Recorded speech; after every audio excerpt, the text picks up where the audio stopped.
Hello everyone, I am Dr. Nidhi Kamboj, Assistant Professor in Khalsa College, Patiala.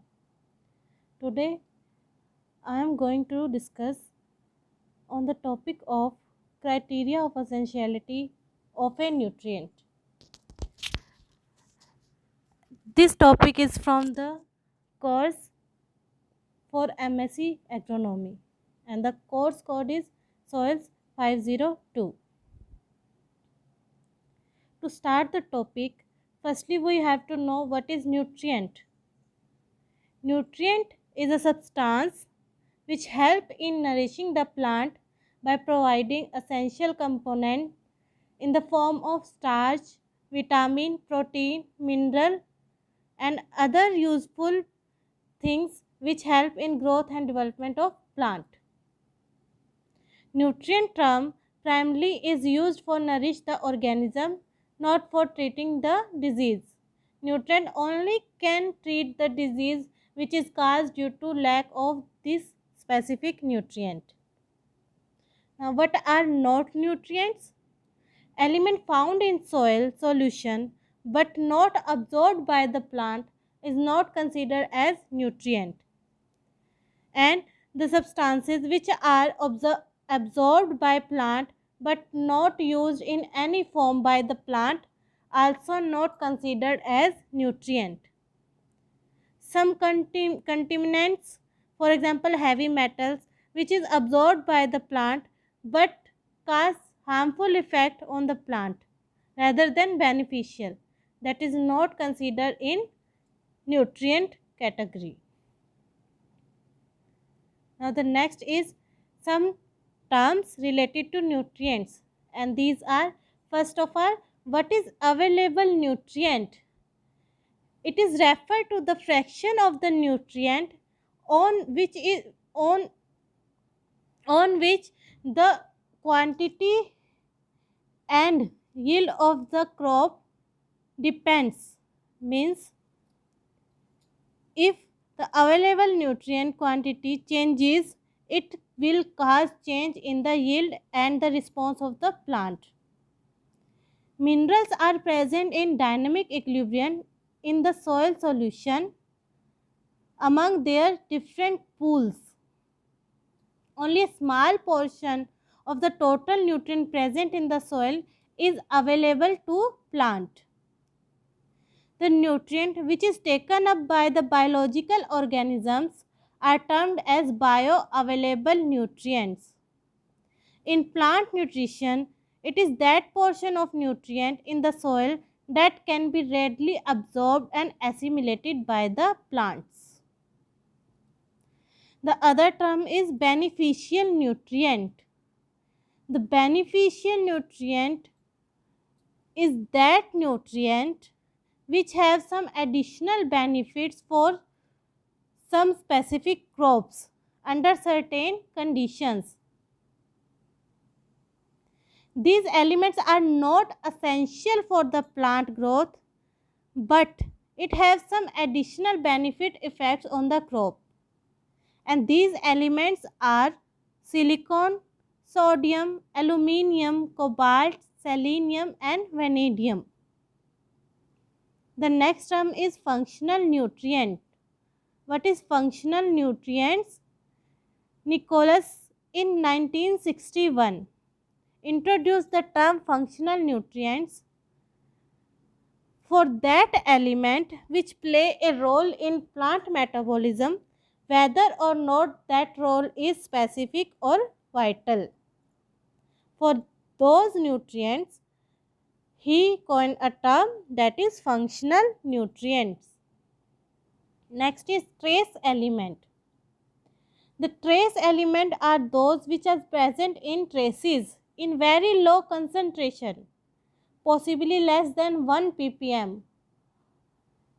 These elements are very less in plant and soil and as well as in water also.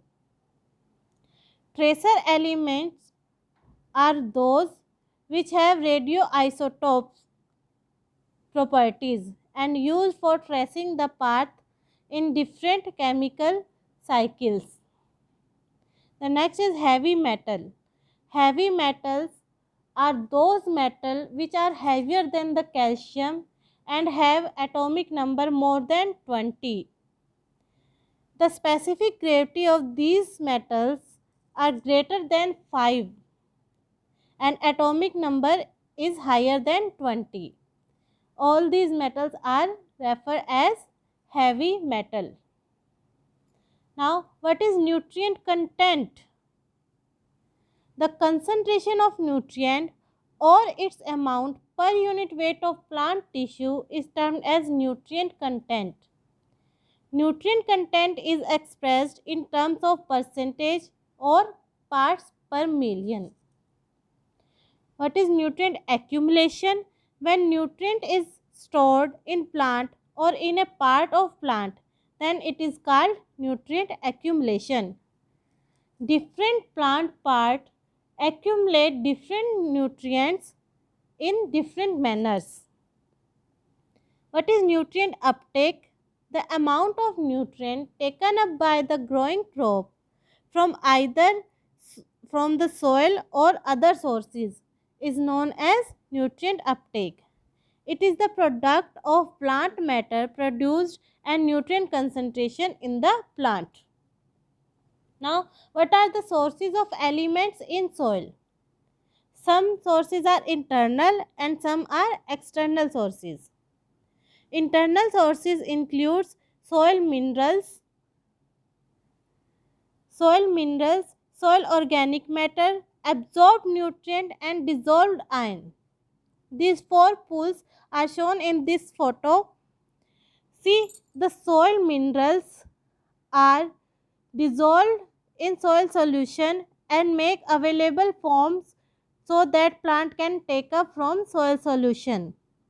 But from soil solution, these nutrients again fix and become a part of soil minerals. The next is organic matter. There are two mechanisms for making the availability or non-availability of the organic matter as a nutrient source for the plant are mineralization and immobilization. In case of mineralization, the organic matter, the organic constituent converted into inorganic form by which plant can take up these nutrients. Rather than this, immobilization take place when inorganic form of nutrient further converted into organic form and it become unavailable to the plant. The next pool is absorbed on soil colloid. So the absorbed part will be exchanged with the nutrient present in the soil solution, and this is known as cation exchange and anion exchange. All these pools are natural or internal. Then external sources of element in soil are fertilizers, manures, crop residues, green manuring, animal manuring, etc. Now, what is criteria of essentiality of a nutrient? The essential elements are the chemical elements that are extremely needed by the plant for their growth and development. In 1939, Arnon and Strout provide a three criteria for a nutrient to be essential. The first is an element is essential if being deficient, the plant is unable to complete the vegetative or reproductive stage of its life cycle. The second is the deficiency can be prevented or corrected only by supplying the specific element causing the deficiency. The third is the element is directly involved in the nutrition of the plant. In addition to these three criteria, the fourth criteria is also amended. According to that, the element must be required by a substantial number of plant species, not just a single species or two. In 1972, a scientist, um, im, uh, uh, sorry, Emanuel Epstein disregarded Arnon and Strauss' second criteria of irreplaceability of any nutrient element and formulated the following criteria. In its absence, the plant is unable to complete a normal life cycle. And second is the element is a part of some essential plant constituent and metabolites. Now, what are essential nutrients and how they are classified? On the basis of above four criteria, there are total 17 essential nutrients which are required for a plant to complete its life cycle. And the classification of these nutrients will be done on the basis of amount of these nutrients present in the plant and function performed by these nutrients in the plant. Now, on the basis of amount of nutrient present in the plants are basic nutrients, which make 96% of total dry matter of the plant, and these are carbon, hydrogen and oxygen.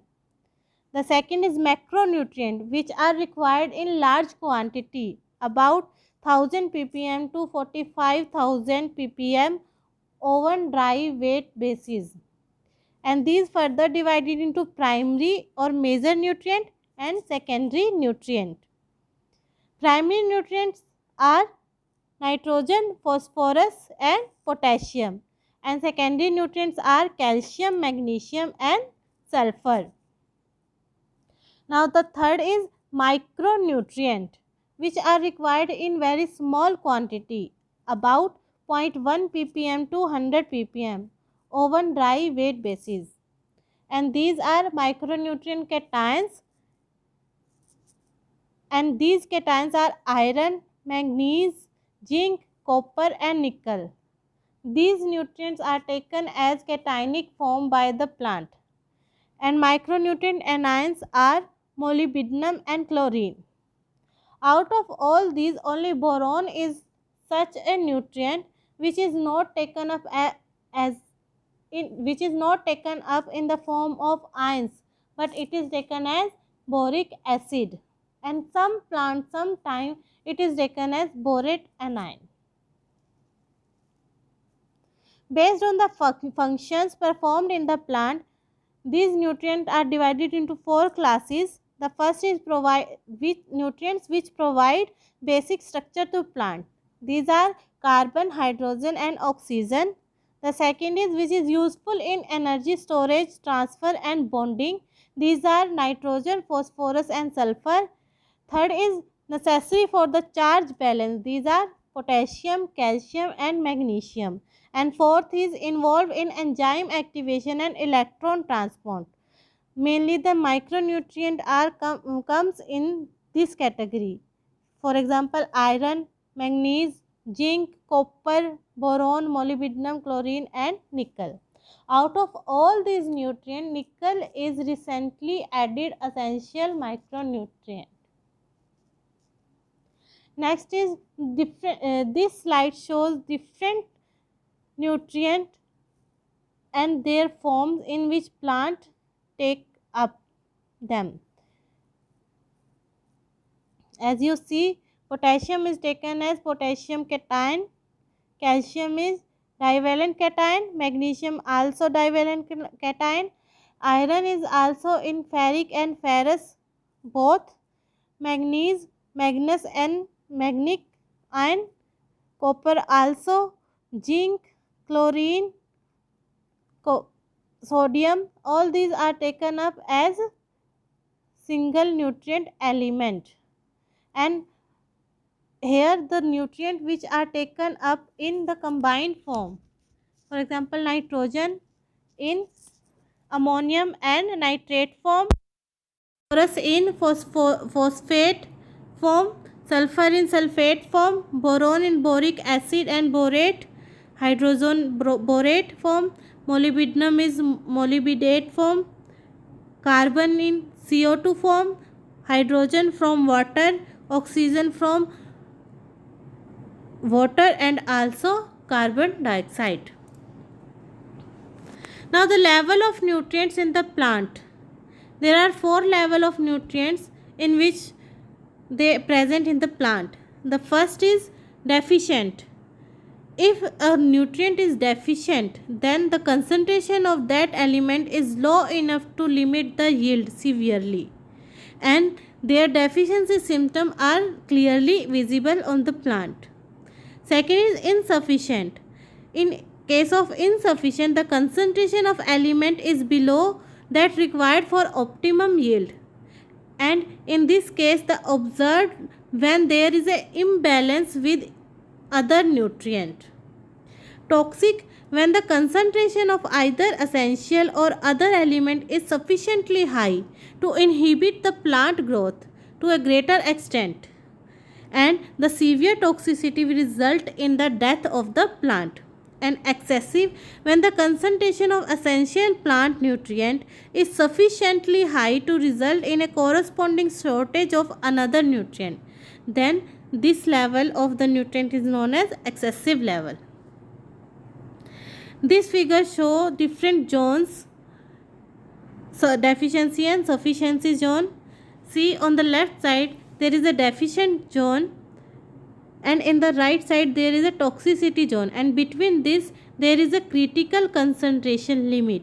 So the critical level of a nutrient is that above and below which the yield affected severely. Okay. Now the next is factor affecting nutrient availability. There are many factors which affect the nutrient availability. These factors are natural supply of nutrient in the soil, which is closely tied up to the parent material, means the constituent and the chemical constituent of the parent material affect the natural supply of the nutrient in the soil. The pH of the soil is also affect the nutrient and their release in the soil solution. The activity of microorganisms also affect the availability of different nutrient elements because they take parts in the mineralization and transformation of these nutrients into the available form.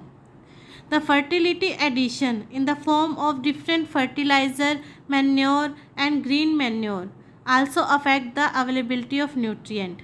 Soil temperature, motion, aeration condition also affect the soil nutrient availability. Oxidation and reduction reaction also affect the nutrient availability in the soil solution, as in some cases in reduction condition different nutrient will converted into the form which is not available to the plant, and some nutrient will become more available to the plant which cause their toxicity to the plant. Now the effect of pH on the nutrient availability. Both the macro and micronutrient are affected by the soil pH. In slightly to moderately alkaline soil, molybdenum and macronutrient except phosphorus availability is increased, but phosphorus, iron, manganese, zinc and copper level are reduced and may be adversely affect the plant growth.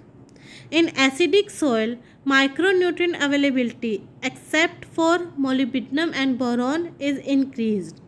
In order for the phosphorus to be available for plant, the pH range should be between 6 to 7.5. If pH is lower than 6, then phosphorus react with iron and aluminium oxides and make a compound which is not available for the plant. And if the pH is higher than 7.5, then this phosphorus will become insoluble by reacting with calcium. This is all about the nutrient availability.